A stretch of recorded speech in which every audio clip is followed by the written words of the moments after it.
Hello, I'm Haley Blackburn, and I am going to walk you through some recommendations for clinical practice adaptations in this section.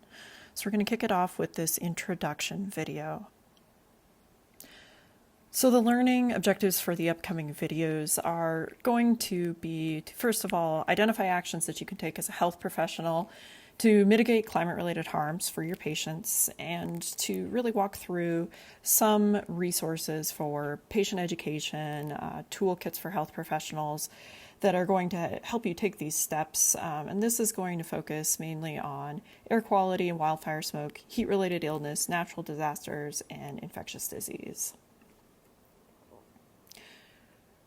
So in our discussions of various adaptation, we've talked about different levels of intervention. So we kind of have the macro level, the large scale systems interventions, moderate scale group actions, whether that's within a clinic or a single hospital or maybe a community, and micro level interventions on a smaller scale or individual actions. And so this upcoming series of videos here is going to focus mostly on what you can do as an individual, but keeping in mind that that is a foundation for some of these other actions. So as part of this intro, I want to highlight the special consideration of particularly vulnerable populations and just kind of prompt you or prep you to consider these factors as we go forward in these videos. So depending on the populations you serve, some of your individual actions might be slightly different, whether it's low-income communities, communities of color, older adults, or children.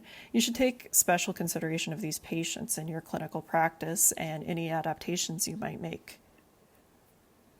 So on the left of this slide is a figure that gives examples of various mediating factors and contexts that will influence health outcomes for the patients that you serve. And on the right is a map of the Western United States and its social vulnerability index as measured by the CDC, with darker greens and blues indicating greater levels of social vulnerability.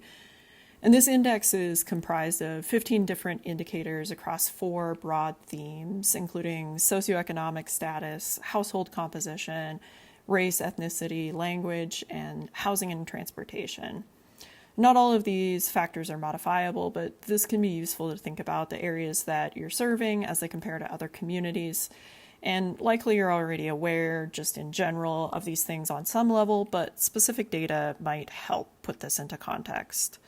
And while we think of taking actions to reduce these vulnerabilities maybe at a systems level, it's also possible to influence some of these factors on a micro scale by thinking about the social and behavioral context of the patients you're serving. So can you help get them access to better housing, improve the management of their chronic conditions, otherwise address important social determinants of health?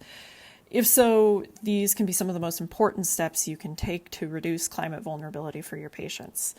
Healthier patients are going to be more resilient patients, and so providing quality care and addressing modifiable social determinants can form the foundation of your actions to respond to climate change.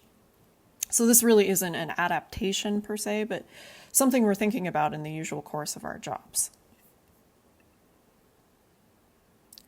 As you're thinking about these various mediating factors that will determine the ultimate health outcomes, your individual actions can, of course, also include increasing awareness and advocating within your sphere of influence.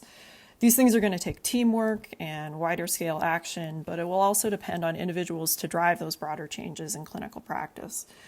So when we're thinking about health service capability there in the gray, one of the biggest factors here is going to be workforce development as an absolutely critical component. So educating yourself, educating your colleagues, trainees, advocating for the incorporation of these topics in core training will be an important step.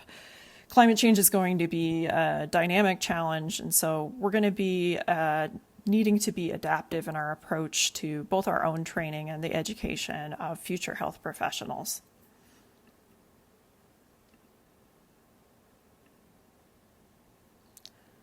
So, as I mentioned before, the following videos are going to really focus on more individual actions that you can take to reduce the negative health impacts related to air quality, wildfire smoke, extreme heat, disasters, and infectious disease.